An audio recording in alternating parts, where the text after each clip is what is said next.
ಶ್ರೀ ಗುರು ಬಸವಲಿಂಗಾಯ ನಮಃ. ಜೀವನ ದರ್ಶನ ವೇದಿಕೆಯ ಅಡಿಯಲ್ಲಿ ಬಸವಾದಿ ಶರಣರ ವಚನಗಳಲ್ಲಿ ಅಂಗ ಮತ್ತು ಲಿಂಗ ಸಂಯೋಗದ ಸಕಿಲುಗಳ ಕುರಿತಾಗಿ ಈ ಅನುಭವ ಸರಣಿಯಲ್ಲಿ ಪಾಲ್ಗೊಂಡಿರುವಂತ ಎಲ್ಲ ಶರಣ ತಂದೆ ತಾಯಿಗಳ ಪವಿತ್ರ ಆತ್ಮಕ್ಕೆ ಶರಣಾರ್ಥಿಗಳು. ನಿನ್ನೆ ದಿವಸ ನಾವು ಸ್ಥೂಲ ಶರೀರದ ಅಂಶಗಳಾಗಿರುವಂತಹ ಚಕ್ರಗಳ ಕುರಿತಾಗಿ ನೋಡ್ತಾ ಇದ್ದೀವಿ.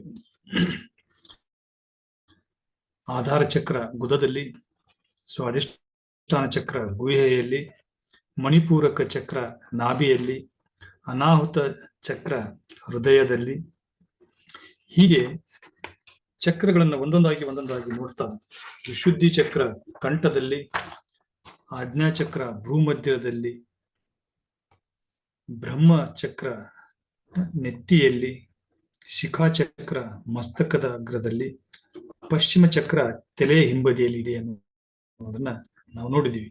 ಹಾಗೇನೆ ಆ ಚಕ್ರದಲ್ಲಿರುವಂತಹ ದಳಗಳು ಎಷ್ಟು, ಅಲ್ಲಿರುವಂತಹ ಮಂತ್ರ ಯಾವುದು, ಅಲ್ಲಿ ಇರುವಂತಹ ಲಿಂಗ ಯಾವುದು, ಸಮಗ್ರವಾಗಿ ಎಲ್ಲವನ್ನ ನೋಡಿದ್ವಲ್ಲ, ಅದರದ್ದು ಒಂದು ಚಿತ್ರಣ ನಮ್ಮ ಎದುರಿಗೆ ತಂದುಕೊಂಡಾಗ ಈ ರೀತಿಯಾಗಿ ನಮಗೆ ಇಲ್ಲಿಯವರೆಗೆ ವಚನಕಾರರು ಕಂಡುಕೊಂಡಿರುವಂತಹ ನವಲಿಂಗ ಚಕ್ರಗಳು, ಆ ಚಕ್ರಗಳಿಗೆ ಇರುವಂತಹ ದಳಗಳು, ಅಲ್ಲಿರುವಂತಹ ಅಕ್ಷರಗಳು, ಅವನ್ನೆಲ್ಲವನ್ನ ಸಮಗ್ರವಾಗಿ ಸಿದ್ದರಾಮೇಶ್ವರ ಶರಣರು ಬೇಲ್ದಾಳರವರು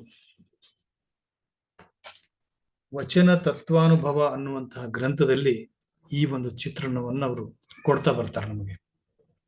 ಇದು ಸಖಿಲಗಳಿಗೆ ಸಂಬಂಧಿಸಿರುವುದರಿಂದ ಈ ಒಂದು ಚಿತ್ರಣ ಸಮಗ್ರವಾಗಿ ಅರ್ಥೈಸ್ಕೊಂಡ್ಬಿಟ್ರೆ ಶಿವಯೋಗಕ್ಕೂ ಮತ್ತು ಈ ಪತಂಜಲಿ ಯೋಗದಕ್ಕೂ ಇರುವಂತ ವ್ಯತ್ಯಾಸ ನಮಗೆ ಅರ್ಥ ಆಗ್ತದೆ. ಇವತ್ತು ನಮ್ಮ ಮಧ್ಯದಲ್ಲಿ ಬಹಳ ಗೊಂದಲ ಇದೆ. ಯಾವುದು ಅಂದ್ರೆ ಈ ಪ್ರಾಣಾಯಾಮ, ಪ್ರತ್ಯಾಹಾರ,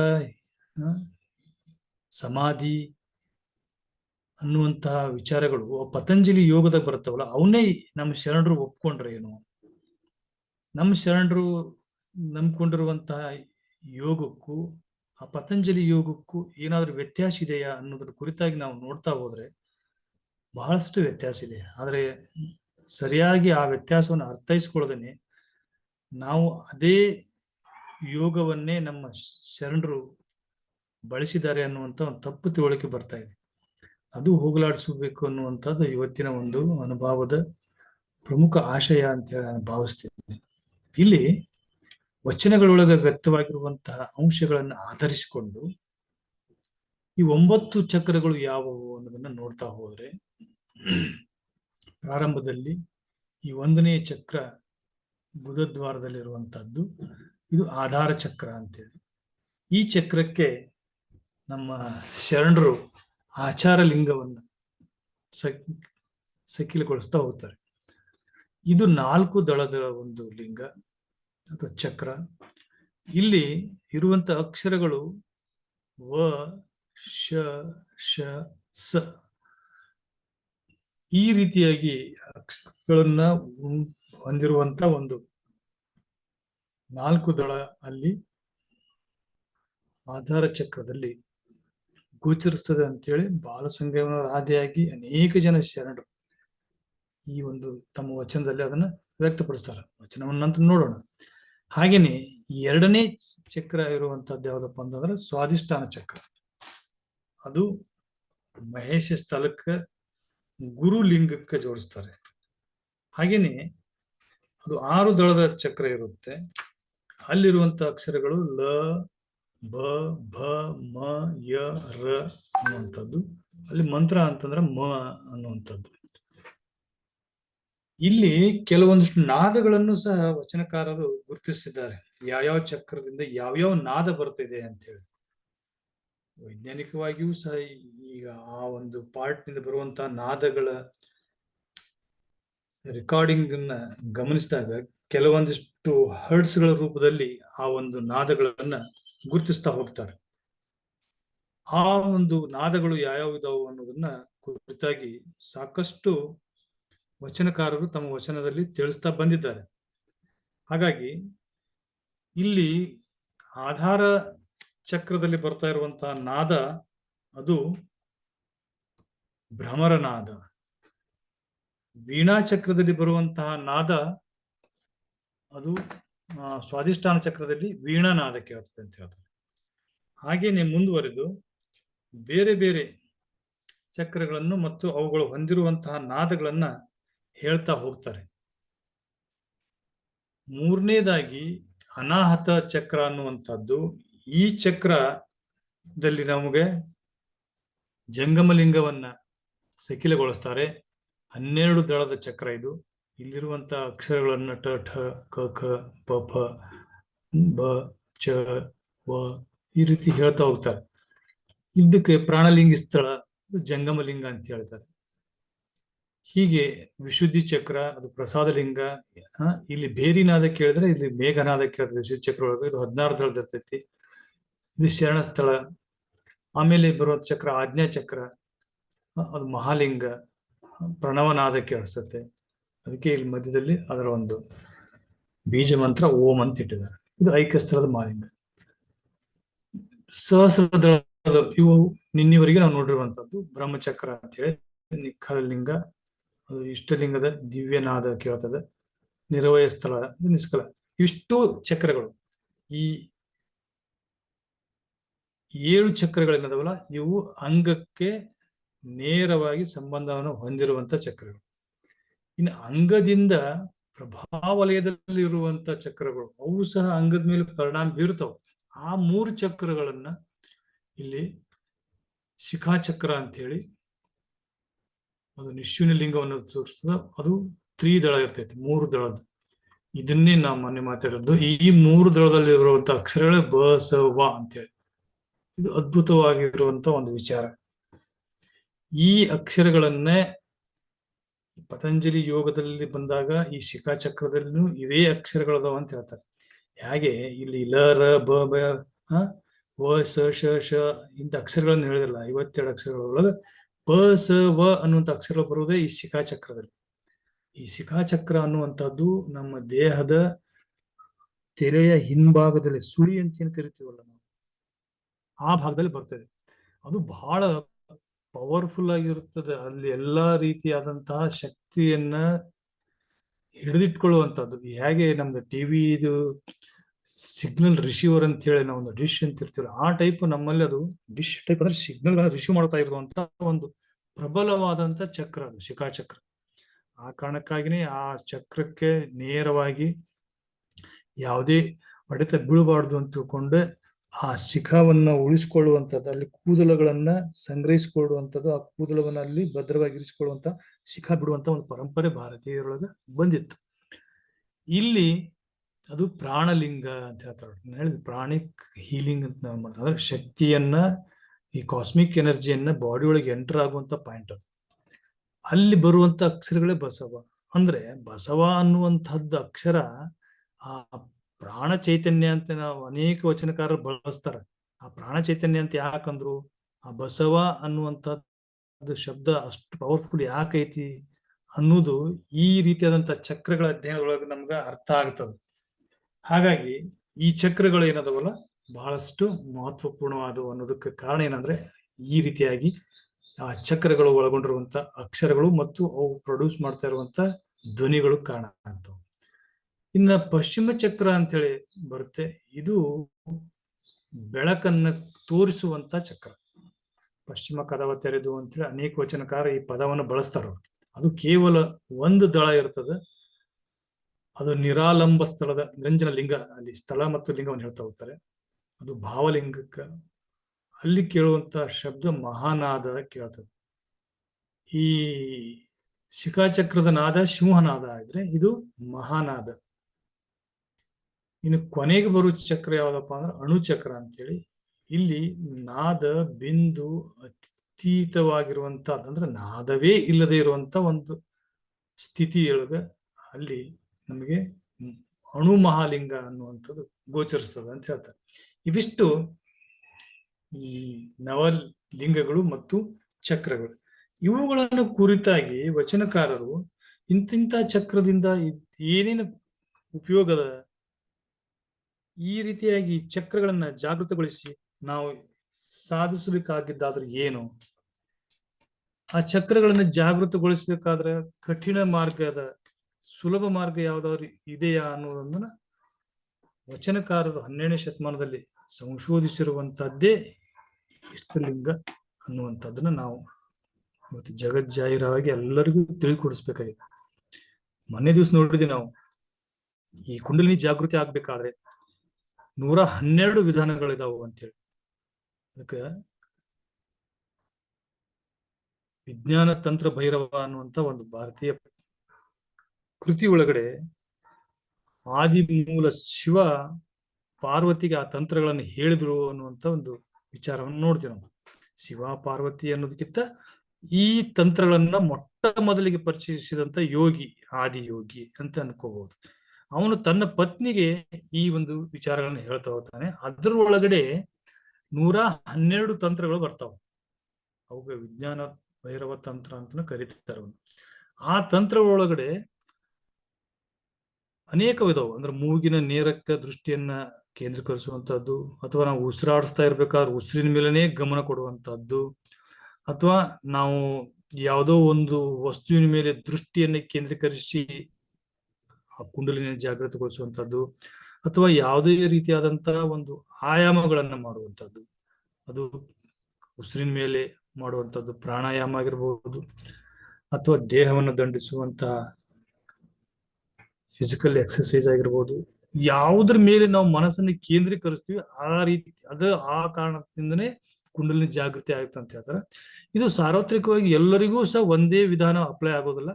ಬೇರೆ ಬೇರೆ ವಿಧಾನದಿಂದ ಆ ಕುಂಡಲಿನಿ ಜಾಗೃತಿ ಮಾಡಿಕೊಂಡು ಆ ಬೆಳಕನ್ನು ಕಾಣಬಹುದು ಅನ್ನುವಂಥದ್ದು ಆ ಪತಂಜಲಿ ಯೋಗದ ಮೂಲಕ ನಮಗೆ ಜ್ಞಾನವನ್ನ ತಿಳಿಪಡಿಸಿದ್ದಾರೆ.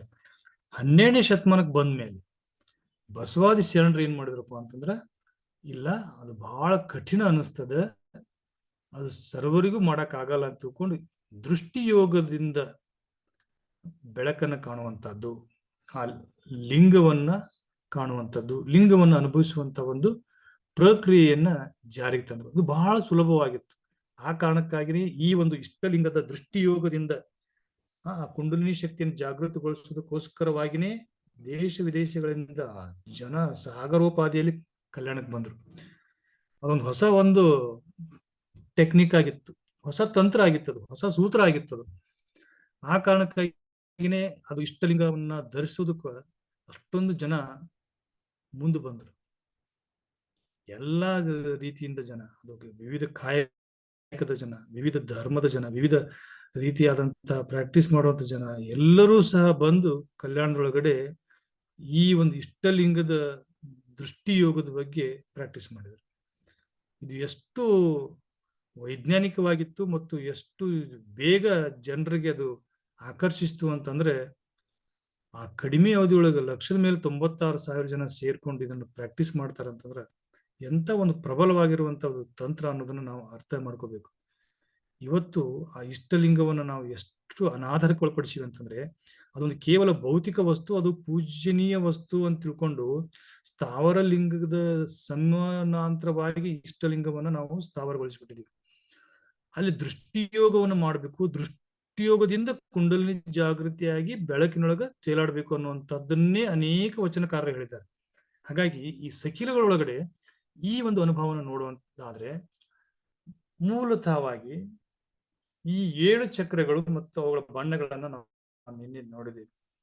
ಇವುಗಳ ಅನುಭವವನ್ನ ಶರಣರು ಕಂಡಿರುವಂತದ್ದು ವಚನಗಳು ನಮ್ಗೆ ಸಾಕ್ಷಿಯನ್ನು ಹೇಳ್ತಾವ. ಇಲ್ಲಿ ಅಲ್ಲಂ ಪ್ರಭುಗಳು ಹೇಳ್ತಾರೆ, ಯೋಗ ವಿಯೋಗ ಎಂಬ ಹೊಲಬ ಬಲ್ಲವರ ನಾರನೂ ಕಾಣೆನು. ಅರ್ಥನೇ ಆಗಿಲ್ಲ ಅಂತ ಹೇಳ್ತಾರ ಅವ್ರು ಯೋಗದ ಬಗ್ಗೆ. ಎಲ್ಲೆಲ್ಲರೂ ಏನೇನೋ ಮಾಡ್ತಾ ಇದ್ದಾರೆ. ನವನಾಳದ ಸುಳಹು ತಿಳಿದಿಹೇನೆಂಬುದು ಯೋಗವಲ್ಲ. ಎಷ್ಟು ಸ್ಪಷ್ಟವಾಗಿ ಹೇಳ್ತಾರ ನೋಡ್ರಿ. ಇಷ್ಟೊತ್ತನ ನಾವೇನ್ ಥೆರಟಿಕಲಿ ಇಷ್ಟು ಚಕ್ರಗಳಿರ್ತಾವು, ಇಷ್ಟು ನಾಳಗಳಿರ್ತಾವು, ಇಂಥ ಬಣ್ಣಗಳಿರ್ತಾವು, ಇಂಥ ನಾದ ಆಗ್ತತೆ ಅಂತ ಹೇಳ್ತೀವಲ್ಲ, ಇದು ಯೋಗನೇ ಅಲ್ಲ ಅಂತ ಹೇಳ್ತಾರೆ. ಇದು ಕೇವಲ ಸಕ್ರಿಯ ಬಗ್ಗೆ ಮಾಡಿರುವಂತ ಉಪನ್ಯಾಸ ಅಷ್ಟೇ ಅಂತ ಹೇಳ್ತಾರ ಅವ್ರು. ಸಕ್ರಿ ಸವಿ ಯಾವಾಗ ಗೊತ್ತಾಗತ್ತಂದ್ರ ಅದನ್ನ ಸವಿದಾಗ ಗೊತ್ತಾಕೈತಿ. ಅದಕ್ಕ ಅವನು ಸವಿವಿದೆ ಯಾವ್ದ ರೀತಿ ಹೇಳ್ತಾರ ಅವ್ರು. ಸುಳುಹು ತಿಳಿದೆನೆಂಬುದು ಯೋಗವಲ್ಲ, 52 ಅಕ್ಷರದ ಶಾಸನವ ತಿಳಿದು ನೋಡಿ ಹೃದಯ ಕಮಲ ಕರ್ಣಿಕೆಯಲ್ಲಿ ಸಿಲುಕಿದೆನೆಂಬುದು ಯೋಗವಲ್ಲ. ಒಂದೊಂದು ನೀತಿ ನೀತಿ ಅಂತ ಬರ್ತದೆ. ಇದು ಅಲ್ಲ, ಇದು ಅಲ್ಲ, ಇದು ಅಲ್ಲ ಅಂತ ಹೇಳ್ತಾರಲ್ಲ, ಆ ಒಂದು ಮೆಥಡ್ನೊಳಗೆ ಇಲ್ಲಿ ಯೋಗ ಅಂತ ನಾವೇನ್ ತಿಳ್ಕೊಂಡಿವಲ್ಲ ಅದು ಯೋಗ ಅಲ್ಲ ಅನ್ನೋದನ್ನ ಸ್ಪಷ್ಟಪಡಿಸ್ತಾ ಹೋಗ್ತಾರೆ ಇಲ್ಲಿ. ಆ 52 ಅಕ್ಷರಗಳು, ಅವುಗಳ ದಳಗಳ ಮೇಲೆ ಯಾವ ಅಕ್ಷರಗಳು ಅಂತ ತಿಳ್ಕೊಂಡಿವಿ ಅಂತ ತಿಳುವಳಿಕೆ ಯೋಗ ಅಲ್ಲ ಅಂತ ಹೇಳ್ತಾರೆ. ಬಹಿರಂಗ ಎಂಬ ಕ್ರಿಯಾರಹಿತ ಬದ್ಧ ಅಂತರಂಗವೆಂಬೆಡೆ ವಾಗ್ಮನೋತೀತ ಗುಹೇಶ್ವರನೆಂಬ ಲಿಂಗವು ಷಡ್ಡು ಚಕ್ರದ ಮೇಲಿಲ್ಲ ಕಾಣ ಸಿದ್ದರಾಮಯ್ಯ ಅಂತ ಹೇಳ್ತಾರೆ. ಇವೇನ್ ಚಕ್ರದಾಗ ಹೇಳಿದ್ರಲ್ಲ, ಚಕ್ರದಾಗ ಲಾಸ್ಟಿಗೆ ಏನ್ ಬೆಳಕು ಬರ್ತೈತೆ ಸಹಸ್ರದ ಚಕ್ರದೊಳಗ ಅಂತ ಹೇಳ್ತೀವಲ್ಲ, ಅಲ್ಲಿ ಲಿಂಗ ಇಲ್ಲ ಅಂತ ಹೇಳ್ತಾರ ಅವ್ರು. ಅದು ಕೇವಲ ಪ್ರಾಕ್ಟೀಸ್ ವಿನಃ ಅದು ಲಿಂಗದ ಅನುಭವ ಅಲ್ಲ ಅಂತ ಹೇಳ್ತಾರೆ. ಹಂಗಂದ್ರೆ ಲಿಂಗ ಅನ್ನುವಂಥದ್ದು ಶರಣರು ಕಂಡುಕೊಂಡಿರುವಂತಹ ಲಿಂಗದ ಬೆಳಕಿಗೂ ಯೋಗದ ಮೂಲಕ ಕಂಡುಕೊಂಡಂತ ಯೋಗಿಗಳ ಬೆಳಕಿಗೂ ವ್ಯತ್ಯಾಸ ಇದೆಯಾ? ಖಂಡಿತ ವ್ಯತ್ಯಾಸ ಇದೆ. ಅವ್ರು ಕಂಡುಕೊಂಡಿರುವಂತ ಬೆಳಗು ಹೊರಗಿನಿಂದ ಬಂದಂತದ್ದು ಅನುಭವಕ್ಕೆ ಬರ್ತೈತಿ. ಇವ್ರದ್ದು ಹಾಗಲ್ಲ, ನಮ್ಮ ಒಳಗಡೆನೆ ಅದು ಐತೆ ಅನ್ನುವಂಥದ್ದು. ಮುಂದೆ ವಚನದಾಗ ಎಲ್ಲ ಸ್ಪಷ್ಟ ಮಾಡಿಸ್ತಾ ಹೋಗ್ತಾರೆ. ಇಲ್ಲಿ ಹೇಳ್ತಾರೆ ಅಲ್ಲಂ ಪ್ರಭುಗಳು, ಯೋಗ ಶಿವಯೋಗ ಎಂಬರು ಯೋಗದ ಫಲವನ್ನು ಯಾರು ಬಲ್ಲರಯ್ಯ. ಇಲ್ಲಿ ಸ್ಪಷ್ಟ ಮಾಡ್ಬೇಕು ನಾವು. ಈ ಪತಂಜಲಿ ಯೋಗದ ಬರುವಂತ ಯೋಗಕ್ಕೂ ಶರಣರು ಕೊಟ್ಟಿರುವಂತ ಈ ದೃಷ್ಟಿ ಯೋಗದ ಶಿವಯೋಗಕ್ಕೂ ಬಹಳ ವ್ಯತ್ಯಾಸ ಇದೆ. ಅದನ್ನೇ ಬೇರೆ ಇದನ್ನೇ ಬೇರೆ ಅಂತ ಸ್ಪಷ್ಟವಾಗಿ ಶರಣರು ವಚನದಲ್ಲಿ ಹೇಳ್ತಾರೆ. ಈ ವಚನಗಳು ಮುನ್ನೆಲೆಗೆ ಬರಬೇಕು. ಇಲ್ಲಿ ಹೇಳ್ತಾರೆ, ಯೋಗ ಶಿವಯೋಗವೆಂದೆಂಬರು ಯೋಗದ ಹೊಲವನ್ನಾರು ಬಲ್ಲರಯ್ಯ. ಹೃದಯ ಕಮಲ ಮಧ್ಯದಲ್ಲಿ ಭ್ರಮಿಸುವ ಕಳೆದಲ್ಲದೆ ಯೋಗವೆಂತಪ್ಪುದೋ. 52 ಅಕ್ಷರದ ಲಿಪಿಯ ಓದಿ ನೋಡಿ ತಿಳಿದ ತಪ್ಪುದೋ. 6 ನೆಲೆಯ ಮೇಲಿಪ್ಪ ಮಣಿ ಮಾಡದೊಳಗೆ, ಎಷ್ಟು ಚಂದ ಹೇಳ್ತಾರ. 6 ನೆಲೆಯ ಮೇಲಿಪ್ಪ ಮಣಿ ಮಾಡದೊಳಗೆ ಅಂದ್ರೆ ಚಕ್ರದೊಳಗೆ ಇರಬಲ್ಲಡೆ ಅದು ಯೋಗ. ಸೋಹಂ ಎಂಬಲ್ಲಿ ಸುಳು ಅಡಗಿ ಮನ ನಷ್ಟವಾಗಿರಬಲ್ಲ ಕಾರಣ ಗುಹೇಶ್ವರ ಲಿಂಗದಲ್ಲಿ ನೀನು ಸ್ವತಂತ್ರ ಧೀರನೆಂಬುದು ಕಾಣ ಬಂದಿತ್ತು ನೋಡ ಸಿದ್ದರಾಮಯ್ಯ. ಇಲ್ಲಿ ಬಹಳ ಸ್ಪಷ್ಟವಾಗಿ ಹೇಳ್ತಾರೆ, ಮನ ನಷ್ಟವಾಗಿ ಇರಬಲ್ಲಡೆ ಅಂದ್ರೆ ಯೋಗದೊಳಗಡೆ ಮನಸ್ಸು ನಷ್ಟ ಆಗ್ಬೇಕು. ಈ ಮನ ಅನ್ನುವಂಥದ್ದು ಬಹಳ ಯೋಗಗಳಿಗೆ ಮತ್ತು ಯೋಗ ಸಾಧಕರಿಗೆ ಬಾಧೆ ಕೊಡುವಂಥದ್ದು. ನಾನು ಯೋಗ ಮಾಡ್ತಾ ಇದ್ದೀನಿ, ನಾನು ಧ್ಯಾನ ಮಾಡ್ತಾ ಇದ್ದೀನಿ ಅನ್ನುವಂಥದ್ದು ಮನಸ್ಸು ಏನಾದ್ರೂ ಅಲ್ಲಿ ಪ್ರೆಸೆಂಟ್ ಇದ್ದು ಅದು ತನ್ನ ಇರುವಿಕೆಯನ್ನ ಅಂಗಕ್ಕೆ ಸೂಚಿಸ್ತಾ ಇದ್ರೆ ಅಲ್ಲಿ ಆ ಪ್ರಕ್ರಿಯೆ ನಡೆದಿಲ್ಲ ಅಂತ. ಮನ ಲೀನ ಆಗ್ಬೇಕು, ಮನ ನಿರ್ಮನ ಆಗ್ಬೇಕು, ಅಲ್ಲಿ ಇರ್ಲೇಬಾರದು ಮನಸ್ಸು. ಮನಸ್ಸು ಇತ್ತು ಅಂತಂದ್ರೆ ಅದು ಧ್ಯಾನನೂ ಅಲ್ಲ, ಅದು ಯೋಗನೂ ಅಲ್ಲ ಅಂತ ಹೇಳ್ತಾರೆ. ಮನ ಇಲ್ಲದೆ ಹೋದಾಗ ಸೋ ಹಂ 2 ಅಕ್ಷರಗಳು. ಮೊನ್ನೆ ದಿವಸ ನೋಡಿದೆ ನಾವು, ಪ್ರಾಣವನ್ನು ಅಥವಾ ಉಸಿರನ್ನು ಒಳಗೆ ತಗೊಂಡಾಗ ಸೋ ಅನ್ನುವಂಥ ಶಬ್ದ ಬರ್ತದೆ, ಉಸಿರನ್ನು ಹೊರಗೆ ಬಿಡುವ ಹೊತ್ನಾಗ ಹಂ ಅಂತ ಬರ್ತದೆ. ಈ ಸೋ ಹಂ ಇವೆರಡೇ ಏನಪ್ಪಾ ಅಂತಂದ್ರ ಈ ಯೋಗದ ಪ್ರಕ್ರಿಯೆ ಒಳಗಡೆ ಇರುವಂತ ಭೌತಿಕ ಚಲನೆಗಳು ಇರಬೇಕು. ಸೋ ಅಂತ ಇದ್ದೀನಿ, ಈಗ ಹಂ ಅಂತ ಇದ್ದೀನಿ ಅನ್ನುವಂತ ಮನಸ್ಸು ಸಹ ಇರಬಾರ್ದಲ್ಲಿ. ಅವೆರಡು ಇರದೆ ಹೋದ್ರೆ ಯೋಗ ಘಟಿಸ್ತದ ಅಂತ ಹೇಳ್ತಾರೆ. ಯೋಗ ಅಂತಂದ್ರೆ 2 ಕೂಡುವುದು. 2 ಅಂದ್ರೆ ಯಾವುವು? ಒಂದು ಅಂಗ, ಒಂದು ಲಿಂಗ. ಅವೆರಡು ಕೂಡುದಕ್ಕೆ ಯೋಗ ಅಂತಾರೆ. ಆ ಯೋಗಕ್ಕೆ ಇನ್ನೊಂದು ಪದವನ್ನೇ ಶರಣರು ಸಕಿಲ ಅಂತ ಹೇಳಿ ಕರೆದಿದ್ದಾರೆ ಅಷ್ಟೇ. ಇಲ್ಲಿ ಸಿದ್ದರಾಮೇಶ್ವರ ಹೇಳ್ತಾರೆ, ಮರಳಿ ಯೋಗ ಶಿವಯೋಗವಲ್ಲದೆ. ನೋಡ್ರಿ, ಶಿವಯೋಗ ಬಿಟ್ಟರೆ ಬ್ಯಾರೆ ಯೋಗ ಅನ್ನುವಂಥದ್ದು ಐತೇನು? ಲಿಂಗಾರ್ಚನೆ ಮಾಡಿ ಜಂಗಮ ಪ್ರಸಾದವ ಕೊಂಡ ಬಳಿಕ ಬರಿಯ ಯೋಗಕ್ಕೆ ಒಡಂಬುವುದೇ ಅರಿವು. ಈಗ ಲಿಂಗಾರ್ಚನೆ ಮಾಡಿದೀವಿ, ಜಂಗಮಕ್ಕೆ ಪ್ರಸಾದವನ್ನು ನೀಡಿದೀವಿ, ನನ್ನ ಕೆಲಸ ಮುಗಿತಂತೇಳಿ ತಪಸ್ಸಿ ಕುಂತಂಗ ಧ್ಯಾನಕ್ಕೆ ಕುಂತು ಯೋಗ ಮಾಡುವಂಥದ್ದು ಯೋಗನು ಅಂತ ಹೇಳ್ತಾರ. ಪ್ರತಿ ಕ್ಷಣ 112 ಮೆಥಡ್ಸ್ ಒಳಗಡೆ ಮಾಡುವಂತ ಪ್ರತಿ ಕ್ರಿಯೆಯೊಳಗೂ ಸಹ 100% ಅಲ್ಲಿ ನಾವು ಇರುವಂತದ್ದು ಇತ್ತಪ್ಪ ಅಂದ್ರೆ ಅದನ್ನು ಯೋಗ ಅಂತಾನೆ ಹೇಳ್ತಾರೆ. ಅದನ್ನೇ ಇಲ್ಲಿ ಒತ್ತು ಕೊಟ್ಟು ಸಿದ್ದರಾಮೇಶ್ವರ ಹೇಳ್ತಾರೆ. ಇಂತಪ್ಪ ನತಿಗಳೆದು ಶುದ್ಧ ಶಿವಯೋಗಿಗೆ ಮಾಡಿದಾತ ಚನ್ನಬಸವಣ್ಣ. ಮಹಾಲೋಕದಲ್ಲಿಪ್ಪ ಆದ್ಯ ಅಕ್ಷರದ್ವಯವ ಭೇದಿಸಿ ತಂದು ನೋಡ್ರಿ, ಆದ್ಯ ಅಕ್ಷರದ್ವಯವ ಯಾವ ಅವು 2 ಅಕ್ಷರಗಳು ಸೋಹಂ ಅನ್ನುವಂಥದ್ದು ಅವನು ಭೇದಿಸಿ ತಂದು ಕರಸ್ಥಲದಲ್ಲಿ ಇರಿಸಿ ಇದು ಗುರುತರ ಪದವೆಂದು ತೋರಿಕೊಟ್ಟ.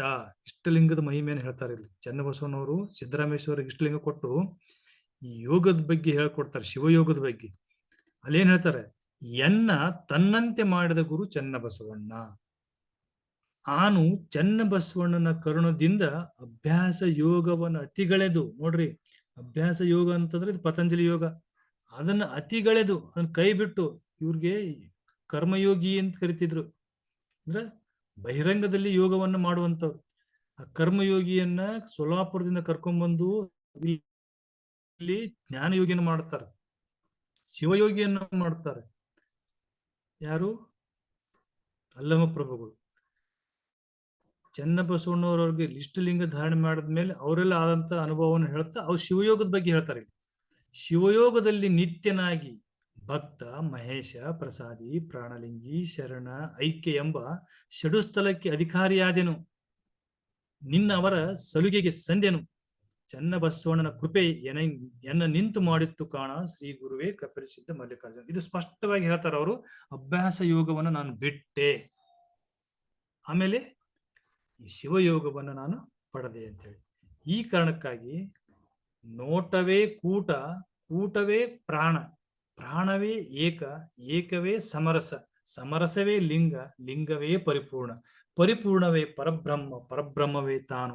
ಇಂತಿ ನಿಜವ ಮಹೇಶ್ವರ ಬಲ್ಲನಲ್ಲದೆ ಕಣ್ಣು ಗೆಟ್ಟ ಅಣ್ಣಗಳೆತ್ತ ಬಲ್ಲರು ನೋಡಯ್ಯ ಅಂತ ಹೇಳ್ತಾರೆ. ಇದು ಯೋಗ, ಶರಣರ ಯೋಗ, ಶಿವಯೋಗ ಅನ್ನುವಂಥದ್ದು ಹೀಗಿರ್ಬೇಕು. ನೋಟವೇ ಕೂಟ ಆಗಬೇಕು. ಇಷ್ಟಲಿಂಗದ ಮೇಲೆ ದೃಷ್ಟಿಯನ್ನು ಇಟ್ಕೊಂಡಾಗ ಆ ದೃಷ್ಟಿ ನೋಟ ಏನದಲ್ಲ ಅಂದ್ರೆ ಇಷ್ಟಲಿಂಗ ತದೇಕ ದೃಷ್ಟಿಯಿಂದ ವೀಕ್ಷಿಸುವಾಗ ಆ ಲಿಂಗವೂ ಸಹ ಮಾಯ ಆಗ್ಬೇಕು. ಅಲ್ಲಿ ವೀಕ್ಷಿಸುವಂತಹ ವ್ಯಕ್ತಿಯ ಅಹಮ್ಮಿಕೆಯೂ ಮಾಯವಾಗಬೇಕು, ವೀಕ್ಷಿಸುವಂತಹ ವಸ್ತುನೂ ಮಾಯ ಆಗ್ಬೇಕು. ಅವೆರಡರ ಮಾಯ ಆಗ್ಬೇಕಂದ್ರೆ ಮನಸ್ಸು ಲೀನ ಆಗ್ಬೇಕು, ಮನಸ್ಸು ಅಲ್ಲಿ ಅಳೆದು ಹೋಗ್ಬೇಕು. ಅದು ಏನಾಗ್ತದಪ್ಪ ಅಂದ್ರ ಅಂಗ ಲಿಂಗದ ಜೊತೆಗೆ ಸಮರಸ ಆಗ್ತದೆ. ಇಲ್ಲ ಪ್ರತಿ ಪದನ ಅದನ್ನ ಹೇಳ್ತಾರೆ. ಕೂಟವೇ ಪ್ರಾಣ, ಪ್ರಾಣವೇ ಏಕ, ಏಕವೇ ಸಮರಸ, ಸಮರಸವೇ ಲಿಂಗ, ಲಿಂಗವೇ ಪರಿಪೂರ್ಣ, ಪರಿಪೂರ್ಣವೇ ಪರಬ್ರಹ್ಮ, ಪರಬ್ರಹ್ಮವೇ ತಾನು ಅಂತದ್ದು. ಇದು ಪರಬ್ರಹ್ಮ ಅನ್ನುವಂಥದ್ದು ಈ ಕುಂಡಲಿನಿ ಜಾಗೃತಿ ಮಾಡೋದ್ನಾಗ ಅವು 7 ಚಕ್ರಗಳನ್ನು ಒಂದೊಂದು ಹಿಡಿದು ಮೂಲಾಧಾರ ಚಕ್ರದಿಂದ ಸಹಸ್ರ ಚಕ್ರದವರೆಗೂ ಒಂದೊಂದು ಚಕ್ರವನ್ನು ಆಕ್ಟಿವೇಟ್ ಮಾಡ್ತಾ ಮಾಡ್ತಾ ಆಜ್ಞಾ ಚಕ್ರವನ್ನು ದಾಟಿ ಸಹಸ್ರಕ್ಕೆ ಹೋದಾಗ ಅಲ್ಲಿ ಪರಬ್ರಹ್ಮದ ಬೆಳಕು ಕಾಣ್ತೈತಿ. ಅದನ್ನೇ ಅಲ್ಲಮ ಪ್ರಭುಗಳು ಬ್ರಹ್ಮದ ಬೆಳಕು, ನಿಮ್ಮ ಬೆಳಕನ್ನು ನೋಡೋದಕ್ಕ ಕಣ್ಣೆ ಸಾಲದು ಅಂತ ಹೇಳ್ತಾರೆ. ಅಂತ ಬೆಳಕನ್ನು ಕಾಣ್ತಾರಲ್ಲ ಅದನ್ನ ಪರಬ್ರಹ್ಮ ಅಂತ, ಅದನ್ನ ಅದೇ ನೀನು ಅಂತ ಹೇಳ್ತಾರೆ. ಇದು ಬಹಳ ಮಹತ್ವವಾಗಿರುವಂಥದ್ದು. ಕಾಯುವೆಂಬ ಕದಳಿಯ ಹೊಕ್ಕು, ಪ್ರಾಣ ಎಂಬ ಗೌಹರದಲ್ಲಿ, ಸಕಲೇಂದ್ರಿಯವೆಂಬ ಕೋಣೆಯಲ್ಲಿ ತಿರುಗಾಡುತ್ತ ಬರಲಾಗಿ ಮೇರು ಮಂದಿರದ ತ್ರಿಕೋಣೆಯಲ್ಲಿ ಬೆಳಗಾಯಿತು ಹೇಳ್ತಾರೆ. ಅದೇ ಬೆಳಕದ ಬಗ್ಗೆ ಮಾತಾಡ್ತಾರೆ. ಎಲ್ಲಾ ಶರಣರ ವಚನದಾಗ ನೀವು ಬೆಳಗು ಅನ್ನುವಂತ ಶಬ್ದಕ್ಕೆ ಏನ್ ಅರ್ಥ ಕೊಡುತ್ತಪ್ಪ ಅಂದ್ರೆ ಈ ಯೋಗದ ಶಿವಯೋಗದ ಮೂಲಕ ಕಂಡುಕೊಂಡಂತಹ ಆ ಬೆಳಕು. ನಿನ್ನೆ ದಿವಸ ನಾವು ಹಡಪದಪ್ಪಣ್ಣಗಳ ಪುಣ್ಯಶ್ರೀ ಲಿಂಗಮ್ಮನವರ ವಚನದಾಗ ನೋಡಿದ್ವಿ. ಅಮೃತವ ಕೊಡ ಉಕ್ಕಿತ್ತು, ಸಾಶರದಳದ ಕಮಲದಲ್ಲಿ ಅಮೃತ ಕೊಡ ಉಕ್ಕಿ ತೊಟ್ಟಿಕ್ಕಿತ್ತು, ಆ ಅಮೃತವನ್ನುಂಡು ಮಂಗಳ ಮಹಾ ಬೆಳಕಿನೊಳಗೆ ಸುಖಿಯಾದೆನಯ್ಯ ಅಂತ ಹೇಳಿದ್ರಲ್ಲ. ಅವರು ಹೇಳಿರುವಂಥದ್ದು ಆ ಬೆಳಕನ್ನೇ ಹೇಳ್ತಾರೆ.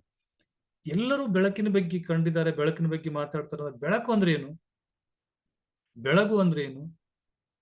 ಅದೇ ದೇವರು. ದೇವ ಅನ್ನುವಂಥ ಶಬ್ದ ಉತ್ಪತ್ತಿಯಾಗಿರುವಂಥದ್ದು ಸಂಸ್ಕೃತದ ದೀವ್ ಅನ್ನುವಂಥದ್ದಿಂದ. ದೀವ್ ಅಂತಂದ್ರ ಅರ್ಥನೇ ಬೆಳಕು, ದೇವರು ಅಂದ್ರೆ ಬೆಳಕು. ಇದು ಶರಣರು ಕಂಡುಕೊಂಡಿರುವಂತ ಯೋಗದ ಮೂಲಕ ಲಿಂಗದ ಅನುಭವ. ಇಲ್ಲಿ ಹೇಳ್ತಾರ ಅವ್ರು, ಒಂದೊಂದು ಚಕ್ರ ದಾಟಿ ಬರುತ್ತೀವಲ್ಲ, ಗುದಲಿಂಗ ನಾಭಿ ಕಮಲದಿಂದ ಮೇಲೆ ಷಡುಂಗುಲವನ್ನು ಹತ್ತಿದಡೆ ಕಣ್ಣಿಲ್ಲದೆ ಕಾಣಬಹುದು ಲಿಂಗ ಪ್ರಕಾಶವ. ಎಂತ ಒಂದು ವಚನ ನೋಡ್ರಿ ಇದು. ಕಣ್ಣಿಲ್ಲದೆ ಕಾಣಬಹುದು ಲಿಂಗ ಪ್ರಕಾಶವ ಅಂದ್ರೆ ಅರ್ಥ ಬಹಿರಂಗದಲ್ಲಿರುವಂತಹ ಆ ಜ್ಞಾನೇಂದ್ರಗಳು ಅಂತ ಹೇಳಿದಿವಲ್ಲ, ಸ್ಥೂಲ ಶರೀರದ ಜ್ಞಾನೇಂದ್ರಗಳು, ಸೂಕ್ಷ್ಮ ಶರೀರಕ್ಕೂ ಜ್ಞಾನೇಂದ್ರಗಳದ. ಒಂದು ಹೊರಗಿನ ಕಣ್ಣು ಒಂದದ, ಒಳಗಡೆ ಒಂದು ಕಣ್ಣದ, ಹೊರಗಡೆ ಒಂದು ಕಿವಿ ಅದ, ಒಳಗಡೆ ಒಂದು ಕಿವಿ ಅದ, ಹೊರಗಡೆ ಒಂದು ನಾಲ್ಗಿದ, ಒಳಗಡೆ ಒಂದು ನಾಲ್ಗಿದ. ಹಾಗೆ ಈ ಪಂಚೇಂದ್ರಿಯಗಳು ಹೊರಗಡೆ 5 ಅದಾವ, ಅದೇ ರೀತಿ ಸೂಕ್ಷ್ಮ ಶರೀರಕ್ಕೂ 5 ಪಂಚೇಂದ್ರಿಯಗಳದಾವ. ಈ ಒಳಗಿನ ಬೆಳಕು ಕಾಣುವಂಥದ್ದು ಹೊರಗಿನ ಕಣ್ಣಿಂದ ಸಾಧ್ಯ ಇಲ್ಲ. ಅದಕ್ಕೆ ಅವ್ರು ಹೇಳಿ ಕಣ್ಣಿಲ್ಲದೆ ಕಾಣಬಹುದು ಲಿಂಗ ಪ್ರಕಾಶವ, ಕಿವಿ ಇಲ್ಲದೆ ಕೇಳಬಹುದು ನಾದ ಸುನಾದವ, ಕಂಡು ಕೇಳಿದ ಬಳಿಕ ಮನ ನಂಬದಿದ್ದಡೆ ಮಕ್ಕಳಾಟಿಕೆ ತಪ್ಪುದು ಗುಹೇಶ್ವರ. ಎಂತ ಮಾತು ನೋಡ್ರಿ.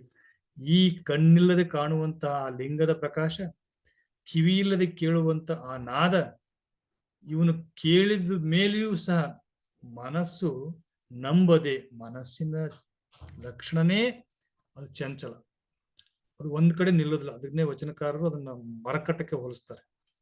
ನನ್ನ ಮನವೆಂಬ ಮರಕಟ್ಟವು ಆಶೆ ಎಂಬ ಟೊಂಗಿಗೆ ಹಾರುವುದು, ನಿಮ್ಮ ನೆನವೆಂಬ ಪಾಶದೊಳಗೆ ಅದನ್ನ ಬಂಧಿಸಿ ಇರಿಸ ಅಂತ ಹೇಳಿ ವಚನಕಾರ ಕೇಳ್ತಾರ. ಮನಸ್ಸನ್ನ ಆ ರೀತಿ ಇರುವಂತಹ ಮನಸ್ಸು ಇದನ್ನ ನಂಬಲಿಲ್ಲಪ್ಪ ಅಂತಂದ್ರ, ಈ ಬೆಳಕನ್ನು ಕಂಡಿರುವಂತದ್ದು, ನಾದವನ್ನು ಕೇಳಿರುವಂತದ್ದು ನಂಬಲಿಲ್ಲ ಅಂದ್ರ ಈ ಮಾಡುವಂತ ಪ್ರಕ್ರಿಯೆ ಐತಿಲ್ಲ, ಅದು ಮಕ್ಕಳ ಆಟ ಅಂತ ಹೇಳ್ತಾರೆ.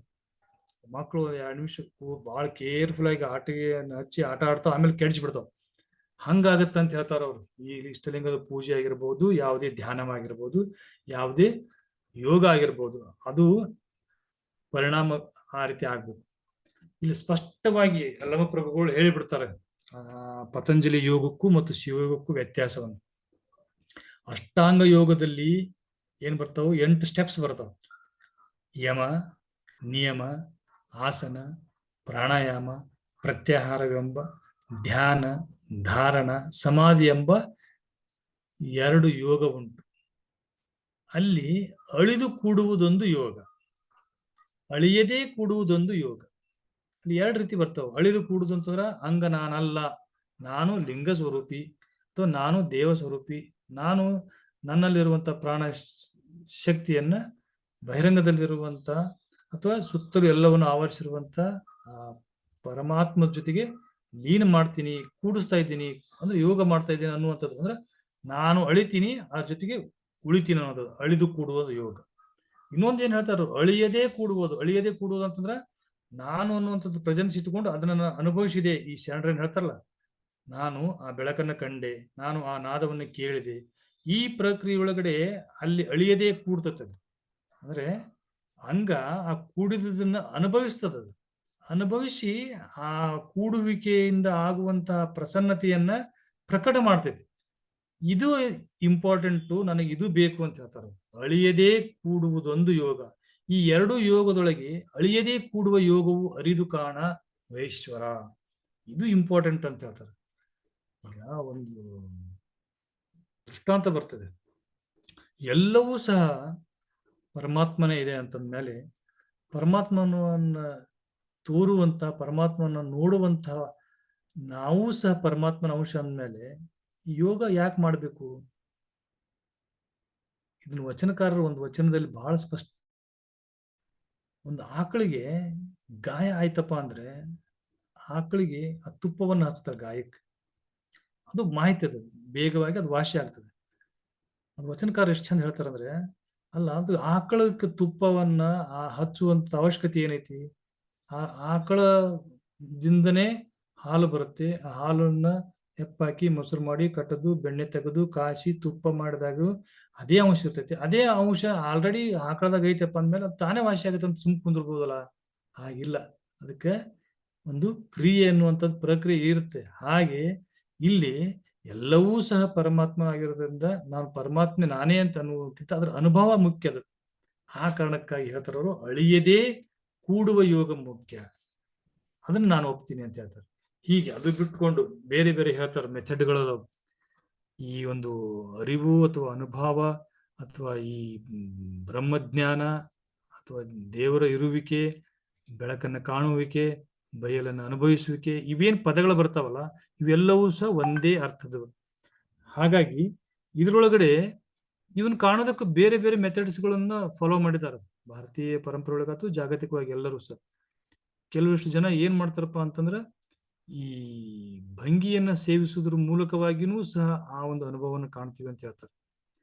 ಕೆಲವಷ್ಟು ಜನ ಸ್ಮಶಾನದಲ್ಲಿ ವಾಸ ಮಾಡಿ ಅಘೋರಿಗಳ ರೂಪದಲ್ಲಿ ಜೀವನವನ್ನು ಕ್ರಮಿಸಿ ಅಲ್ಲಿ ನಾನು ಅನುಭವಿಸ್ತೀನಿ ಅಂತ ಹೇಳ್ತಾರೆ. ಕೆಲವರು ಕಠಿಣ ತಪಸ್ಸುಗಳನ್ನು ಮಾಡಿ ಅದನ್ನು ಪಡಿತೀವಿ ಅಂತ ಹೇಳ್ತಾರೆ. ಕೆಲವಷ್ಟು ಜನ ಬೇರೆ ಬೇರೆ ರೀತಿಯಾದಂತಹ ಪದಾರ್ಥಗಳನ್ನ ಸೇವನೆ ಮಾಡಿ ಪಡಿತೀನಿ ಅಂತ ಹೇಳ್ತಾರೆ. ಅವೆಲ್ಲವಕ್ಕಿಂತಲೂ ಸುಲಭವಾಗಿ ಸಹಜವಾಗಿ ಸತ್ಯವಾಗಿ ಇರುವಂತಹ ಮಾರ್ಗನೇ ಇಷ್ಟಲಿಂಗ. ಅದನ್ನೇ ಹೇಳ್ತಾರವ್ರು. ನಾರು ಬೇರಿನ ಕುಟಿಲ ಕಪಟದ ಯೋಗವಲ್ಲಿದು ನಿಲ್ಲಿಭೋ. ಶಿವಯೋಗ ಅನ್ನುವಂಥದ್ದು ಆ ನಾರು ಬೇರಿನಿಂದ ನಾವು ಪಡಿತೀವಿ ಅಂತೀವಲ್ಲ, ನಶೆಯೊಳಗೆ ಕಾಣ್ತೀವಿ ಅಂತೀವಲ್ಲ, ಅದು ಅಲ್ಲ, ತಡೀರಿ ಅಂತ ಹೇಳ್ತಾರೆ. ಇದಕ್ಕೆ ಡಿಫ್ರೆನ್ಸ್ ಹೇಳ್ತಾ ಹೋಗ್ತಾರೆ. ಕಾಯ ಸಮಾಧಿ, ಕೆಲವೊಂದು ಸಮಾಧಿ ಆಗಿ ನಾನು ದೇವ್ರನ್ನ ಕಂಡೆ ಅದನ್ನ ಅನುಭವಿಸಿದೆ ಅಂತಾರ, ಅದು ಅಲ್ಲ. ಕರ್ಣ ಸಮಾಧಿ, ಎಲ್ಲವೂ ಮೌನವಾಗಿ ಮೌನ ವೃತ ಮಾಡ್ತೀನಿ, ನಾನು ಮಾತಾಡೋದಿಲ್ಲ, ಕಣ್ ತೆಗೆದು ನೋಡುದಿಲ್ಲ, ನಾನು ಆ ಪದಾರ್ಥವನ್ನು ತಿನ್ನುವುದಿಲ್ಲ, ಹೀಗೆ ಕರ್ಣಾಂಗಗಳನ್ನ ನಿಯಂತ್ರಣ ಇಟ್ಟುಕೊಂಡು ಕಾಣ್ತಿತ್ತಲ್ಲ, ಅದನ್ನು ಅಲ್ಲ. ಕರ್ಣ ಸಮಾಧಿ ಯೋಗವಲ್ಲಿದು ನಿಲ್ಲಿಭೋ. ಜೀವ ಸಮಾಧಿ ಎಂಬುದಲ್ಲ, ನಿಜ ಸಹಜ ಸಮಾಧಿ ಕೊಹೇಶ್ವರ. ಇದು ನೀನ್ ಯಾರು ಅಂತ ತಿಳ್ಕೊಳ್ಳುವಂತ ಯೋಗ ಇದು. ಅದನ್ನ ನಾವೆಲ್ಲ ಫಾಲೋ ಮಾಡ್ಬೇಕು ಅಂತ ಹೇಳ್ತಾರೆ. ಇದು ಬಿಟ್ಟು ನಾವು ಬೇರೆ ಏನು ಮಾಡತ್ತಾ ಹೋದ್ರೆ ಎಂತ ಒಂದು ತಪ್ಪು ಆಗ್ತದೆ ಅನ್ನೋದಕ್ಕೆ ಇಲ್ಲಿ ಬಸವಣ್ಣವ್ರು ಹೇಳ್ತಾರೆ. ಗುರು ತೋರಿದ ಲಿಂಗವ ಮನಸ್ಥಳವಾಗಿರಲು ಪವನ ಭೇದದಿಂದ ಅರಿದೇನೆಂದಡೆ ಅದೇ ದ್ರೋಹ. ಗುರು ಕೊಟ್ಟಾನ ಇಷ್ಟಲಿಂಗನ, ಆ ಇಷ್ಟಲಿಂಗದ ಮೂಲಕ ನೀ ಬೆಳಕನ್ನ ಕಂಡಿನಿ ಅಂತ ಹೇಳ್ರಿ. ಅದು ಬಿಟ್ಟು ಈ ಪವನ ಭೇದದಿಂದ ನಾನು ಉಸಿರಾಡಿಸುವಂತಹ ಈ ಉಸಿರಿನ ಮೂಲಕ, ಉಸಿರಿನ ನಿಯಂತ್ರಣದ ಮೂಲಕ, ಉಸಿರಿನಿಂದ ನಾನು ಅದನ್ನ ಕಂಡಿನಿ ಅಂತ ಹೇಳಿದ್ರೆ ಸುಳ್ಳು ಅಂತ ಹೇಳ್ತಾರ. ಇಡ ಪಿಂಗಳ ಸುಷುಮ್ನ ನಾಳ ಬಿಡಿದು ಅರಿದೇಹನೆಂದಡೆ ಕೂಡಲ ಸಂಗಮ ದೇವ ಮೂಗು ಕೊಯ್ಯದೆ ಮಾಬನೇ. ಈ ವಚನವನ್ನ ನಾವು ಓದ್ತಾ ಹೋಗ್ಬಿಟ್ರೆ ಹಿಂದೆ ಹೇಳಿರುವಂತ ಎಲ್ಲ ವಿಚಾರಗಳಿಗೆ ದ್ವಂದ್ವ ಅನಿಸ್ಬಿಡುತ್ತೆ. ಇಷ್ಟು ಕಠೋರವಾಗಿ ಬಸವಣ್ಣವ್ರು ಈ ವಚನಗಳನ್ನು ಹೇಳ್ತಾರೆ. ಹಾಗಾದ್ರೆ ಆ ಚಕ್ರಗಳನ್ನು ಜಾಗೃತಿ ಮಾಡೋದು ಸುಳ್ಳ? ಇಲ್ಲ. ಅದಕ್ಕೂ ಸಹ ಮೆಥಡ್ ಏನಪ್ಪಾ ಅಂದ್ರೆ ಶಿವಯೋಗನೇ ಅಂತ ಹೇಳ್ತಾರೆ. ಈ ರೀತಿಯಾಗಿ ಹೇಳ್ತಾರೆ. ಗುರುಕಾರಣ್ಯವ ಹಿಡಿದು ಬಂದ ತನ್ನ ಕರಸ್ಥಲದಲ್ಲಿ ಇಷ್ಟಲಿಂಗದಲ್ಲಿ ದೃಷ್ಟಿ ನಟ್ಟು ಭಾವ ಸಂಪನ್ನನಾಗಿ ನಿಂದು ನಿಜವನ್ನೈದಲರಿಯದೆ ಪವನ ಮುಖದಿಂದ ಲಿಂಗವನ್ನರಿದೆನೆಂಬುದೇ ದ್ರೋಹ. ಇಡ ಪಿಂಗಳ ಸುಸುಮ್ನ ನಾಳವ ಬಲಿದು ಲಿಂಗವ ಕಂಡೆಹನೆಂಬ ಕ್ರೂರ ಕರ್ಮಿಗಳನ್ನು ಕೂಡಲ ಸಂಗಯ್ಯ ಕೆಡಹಿ ಮೂಗು ಕೊಯ್ವ ಕಾಣಿರೋ. ಹೇಳ್ತಾರೆ, ಇಷ್ಟಲಿಂಗವನ್ನ ಮತ್ತು ಶರಣರ ವಿಚಾರಗಳು ಆ ಪೂರ್ವದಲ್ಲಿ ಪ್ರಚಲಿತವಿದ್ದಂತ ವಿಧಾನಗಳಿಗಿಂತ ಯಾಕೆ ಭಿನ್ನ ಆಗ್ತಾವಂದ್ರೆ, ಪೂರ್ವದಲ್ಲಿ ಈ ಜ್ಞಾನವನ್ನು ಪಡಿಬೇಕಾದ್ರೆ, ಈ ಒಂದು ಬೆಳಕಿನ ಅನುಭವವನ್ನು ಪಡಿಬೇಕಾಗಿತ್ತಪ್ಪ ಅಂದ್ರೆ ಎಲ್ಲ ಸಂಸಾರವನ್ನು ತ್ಯಾಗ ಮಾಡ್ತಾ ಇದ್ರು, ದೇಹವನ್ನ ದಂಡಿಸ್ತಾ ಇದ್ರು, ಈ ವಿಮುಖರಾಗಿ ಹೋಗ್ತಾ ಇದ್ರು ಎಲ್ಲವನ್ನು ಸಂಸಾರದಿಂದ. ಅದು ಏನಾಗ್ತಿತ್ತಪ್ಪ ಅಂದ್ರ ಸಮಾಜದೊಳಗೆ ಸಾಮರಸ್ಯವನ್ನ ಹದಗೆಡಿಸ್ತಾ ಇತ್ತು. ಈಗ ಎಲ್ಲರೂ ಸಹ ಈ ಬೆಳಕನ್ನು ನೋಡ್ತೀನಿ ಅಂತ ತಿಳ್ಕೊಂಡು ತಮ್ಮ ಸಂಸಾರವನ್ನು ಬಿಟ್ಟು ಹೋಗ್ಬಿಟ್ರೆ ಇದು ನಿಜವಾಗಿಯೂ ಸಹ ಸಮಾಜದ ಮೇಲೆ ದೊಡ್ಡ ಪರಿಣಾಮ ಬೀರುವಂತ ಸಾಧ್ಯತೆಗಳು ಇರ್ತಿತ್ತು. ಅದಕ್ಕೋಸ್ಕರವಾಗಿ ಇನ್ನೊಂದು ಧರ್ಮದೊಳಗಡೆ, ಇನ್ನೊಂದು ಪರಂಪರೆ ಒಳಗೆ ಏನ್ ಬಂತಪ್ಪ ಅಂದ್ರೆ, ಇದನ್ನ ಸಾಧಿಸೋದಕ್ಕೋಸ್ಕರವಾಗಿ ಮನೆ ಬಿಟ್ಕೊಟ್ಟು ಹೋಗಿ ಆ ದೇಹವನ್ನು ಉಳಿಸ್ಕೋಬೇಕಲ್ಲ, ದೇಹಕ್ಕೆ ಪ್ರಸಾದನ ಕೊಡ್ಬೇಕಲ್ಲ, ಪ್ರಸಾದವನ್ನ ಪಡಿಬೇಕಪ್ಪ ಅಂದ್ರೆ ಸ್ವಂತ ತನ್ನ ದೇಹಕ್ಕೆ ತನ್ನ ಪ್ರಸಾದ ತಾನು ಗಳಿಸ್ಬೇಕು. ಅದು ಬಿಟ್ಟು ಕೇವಲ ನಾನು ಈ ಧ್ಯಾನದ ಒಳಗೆ, ಈ ಯೋಗದೊಳಗೆ ಇರ್ತೀನಿ ಅಂತ ಹೇಳಿ ಹೆಚ್ಚು ಅವಧಿಯನ್ನು ಅದ್ರಾಗ ಕಳೆದು ಪ್ರಸಾದಕ್ಕಾಗಿ ಭಿಕ್ಷೆ ಬೇಡುವಂತ ಒಂದು ಪದ್ಧತಿಯನ್ನು ಅಳವಡಿಕೆ ಮಾಡಿದಲ್ಲ, ಅದು ಒಪ್ಕೊಳ್ಳಿಲ್ಲ ಬಸವಾದಿಶರಣರು. ಅದಕ್ಕೆ ಅವರು ಈ ಕಠೋರವಾದಂತ ನುಡಿಗಳನ್ನು ಹೇಳ್ತಾರೆ. ಲಿಂಗವನ್ನ ಅಂದ್ರೆ ಸುಸುಮಳ ಎಲ್ಲ ಬಳಸಿಕೊಂಡು ನಾನು ಕಂಡಿನಂತ ನಂತರ ಕ್ರೂರ ಕರ್ಮಿಗಳನ್ನು ಕೂಡಲ ಸಂಗಯ್ಯ ಕೆಡವಿ ಮೂಗು ಕೊಯ್ತಾನ ಅಂತ ಹೇಳ್ತಾರೆ. ಮೊದಲು ಕಾಯಕ ಮಾಡ್ರಿ, ಕಾಯಕದಿಂದ ಮಾಡಿ ನಿಮ್ಮ ಒಂದು ಕಾಯವನ್ನ ರಕ್ಷಣೆ ಮಾಡ್ಕೊಳ್ರಿ, ಪೋಷಣೆ ಮಾಡ್ಕೊಳ್ರಿ. ನಿಮ್ಮ ಸಂತಾನವನ್ನ ಮುಂದುವರ್ಸೋದಕ್ಕೋಸ್ಕರವಾಗಿ ನೀವು ಶರಣ ದಂಪತಿಗಳಾಗಿ ಶರಣ ಜೀವನವನ್ನು ನಡೆಸ್ರಿ ಅಂತ ಹೇಳಿದರು. ಆ ಕಾರಣಕ್ಕಾಗಿನೇ ಶಿವಯೋಗಕ್ಕೂ ಮತ್ತು ಈ ಇತರ ಯೋಗ, ಹಠ ಯೋಗ ಅಂತೇನು ಬೇರೆ ಬೇರೆ ಯೋಗಕ್ಕೆ ವ್ಯತ್ಯಾಸ ಇರೋದು ಅಲ್ಲೇನೆ. ಈ ಬಾಲಸಂಗನವರು ಬಹಳ ಸ್ಪಷ್ಟವಾಗಿ ಇಡ, ಪಿಂಗಳ, ಸುಷುಮ್ನ, ಗಾಂಧಾರಿ, ಹಸ್ತ, ಜಿಹ್ವೆ, ಪೂಷ, ಪೈಶಿನಿ, ಅಂಬುಲಿ, ಶಂಕಿನಿ ಎಂಬ ದಶನಾಳಗಳು ತಾನಿರ್ದಲ್ಲಿ ಅವೆಲ್ಲ ನೀ ಇದ್ದರ ಇರ್ತಾವವು, ನಿನ್ನೊಳಗಡೆ ಇದಾವ ಎಲ್ಲವು. ಇಡ, ಪಿಂಗಳ, ಸುಷುಮ್ನ ಮೊದಲಾದ ದಶನಾಳ ಒಳಗೆ ಇರುವ ಪ್ರಾಣವಾಯು, ಅಪಾನವಾಯು, ಉದಾನವಾಯು, ಸಮಾನವಾಯು, ನಾಗವಾಯು, ಕರ್ನೂರ, ಕರ್ಕರ, ದೇವದತ್ತ, ಧನಂಜಯ ಎಂಬ ದಶವಾಯುಗಳು ಎಲ್ಲಿ ತಾನಿರ್ದಲ್ಲಿ ನಿನ್ನೊಳಗಡೆನೆ ಅದಾವು, ನೀವೆಲ್ಲ ಹೊರಗೆ ಹುಡುಕಾಡೋದಿಲ್ಲ. ಅಗ್ನಿಮಂಡಲ, ಆದಿತ್ಯ ಮಂಡಲ, ಚಂದ್ರಮಂಡಲ ಎಂಬ ಮಂಡಲತ್ರಯಗಳು ತಾನಿರ್ದಲ್ಲಿ ತಾನೇ ಯಂತ್ರವಾಹಕನಾಗಿ ಇವೆಲ್ಲವನ್ನು ನೀನೇ ಇಟ್ಕೊಂಡು ನೀನೇ ಹೊತ್ಕೊಂಡು ಅವನು ಹುಡ್ಕಾಡಕ್ ಹೊಂಟಿಲ್ಲ. ಇವೆಲ್ಲವೂ ತನ್ನ ಲೀಲಾ ವಿಲಾಸ ಸೂತ್ರ ಮಾತ್ರದಲ್ಲಿಯೇ ಆಡಿಸುತ್ತೀಹುನಲ್ಲದೆ ತಾನಾಡನು, ತಾನೋಡನು, ನೋಡಲಮ್ಮ ಅಪ್ರಮಾಣ ಕೂಡಲ ಸಂಗಮ ದೇವ. ಎಲ್ಲವೂ ನಿಮ್ಮ ಒಳಗಡೆ ಅದಾವು. ಅವನು ನೀವು ನೋಡೋದು ಬಿಟ್ಕೊಟ್ಟು ಬೇರೆ ಹೊರಗಡೆಯಿಂದ ನೋಡ್ತಾ ಹೋದ್ರೆ ಹೇಗೆ? ಇವು ಹೇಳ್ತಾರಲ್ಲ, ಅದು ಬಹಳ ಸ್ಪಷ್ಟವಾಗಿ ಒಬ್ರು ಅಂಬಿಗರ ಚೌಡಯ್ಯನವರು ಅಲ್ಲಿ ಮಡಿವಾಳ ಮಾಚಿದ್ರು ಹೇಳ್ತಾರೆ, ಎಲ್ಲವೂ ಸಹ ನಮ್ಮ ಒಳಗಡೆ ಇದಾವು, ನಾವು ಹೊರಗಡೆ ಹುಡುಕ್ತೀವಿ. ಅದನ್ನ ಅಲ್ಲಂ ಪ್ರಭುಗಳು ಒಂದ್ ಕಡೆ ಬಹಳ ಸ್ಪಷ್ಟವಾಗಿ ಎತ್ತ ನರಿ ಎತ್ತ ನರಸೋರು ಎತ್ತ ಹೋದರಯ್ಯ ಅಂತ ಹೇಳ್ತಾರೆ. ಆಮೇಲೆ ಇನ್ನೊಂದು ಒಬ್ರು ವಚನಕಾರ ಹೇಳ್ತಾರೆ, ಅಗಸ ನೀರೊಳಗಿದ್ದು ಬಾಯಾರಿ ಸತ್ತಂತೆ ಅಂತೇಳಿ.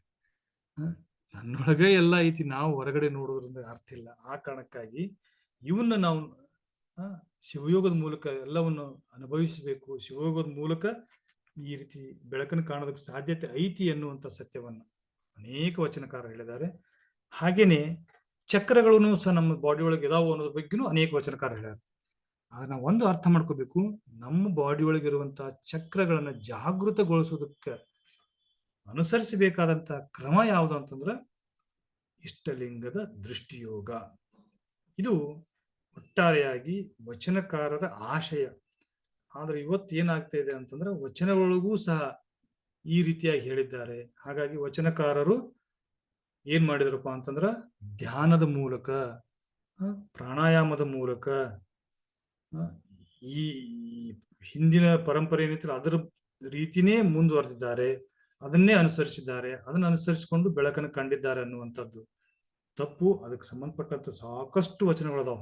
ನಾವು ಕೇವಲ ಶಿವಯೋಗದ ಮೂಲಕವಾಗಿ, ಇಷ್ಟಲಿಂಗದ ಧ್ಯಾನದ ಮೂಲಕವಾಗಿ ಆ ಬೆಳಕನ್ನು ಕಂಡಿವಿ ಅನ್ನುವಂಥದ್ದು, ಆ ರೀತಿಯಾದಂತಹ ವಿಚಾರವನ್ನ ನಾವು ಇವತ್ತು ಹೆಚ್ಚು ಹೆಚ್ಚು ಜನರಿಗೆ ತಲುಪಿಸಬೇಕಾಗಿದೆ. ಈ ಒಂದು ಸೂಕ್ಷ್ಮತೆ ಎಳೆಯನ್ನ ನಾವು ಸರಿಯಾಗಿ ಅರ್ಥೈಸಿಕೊಳ್ಳಾರ್ದನೆ ಇವತ್ತು ನಮ್ಮ ಮಧ್ಯದಲ್ಲಿ ದೊಡ್ಡ ಒಂದು ಕಂದಕ ಏರ್ಪಟ್ಟಿದೆ.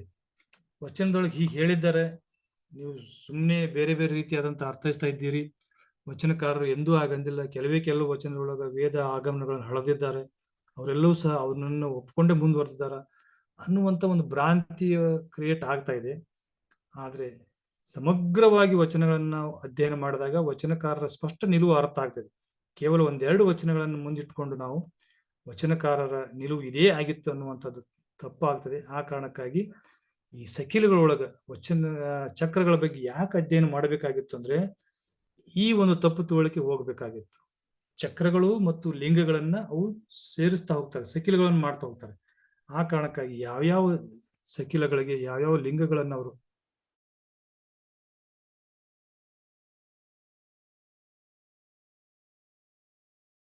ಸಮಗ್ರ ಜ್ಞಾನ ಬರ್ತಾ ಇದೆ ಅನ್ನುವಂಥ ವಿಷಯವನ್ನು ತಮಗೆ ತಿಳಿಸ್ತಾ ಇಲ್ಲಿವರೆಗೆ ಈ ವಿಷಯ ಕುರಿತು ಮಾತಾಡೋದಕ್ಕೆ ಅವಕಾಶ ಮಾಡಿಕೊಟ್ಟಂತೆ ಎಲ್ಲ ಶರಣ ತಂದೆ ತಾಯಿಗಳಿಗೆ ಮತ್ತೆ ಮುಂದಿಸ್ತಾ ನನ್ನ ವಿಚಾರ ವಂದನೆ ಹೇಳ್ತೀನಿ. ಸರ್ವರಿಗೂ ಶರಣಾರ್ಥಿಗಳು.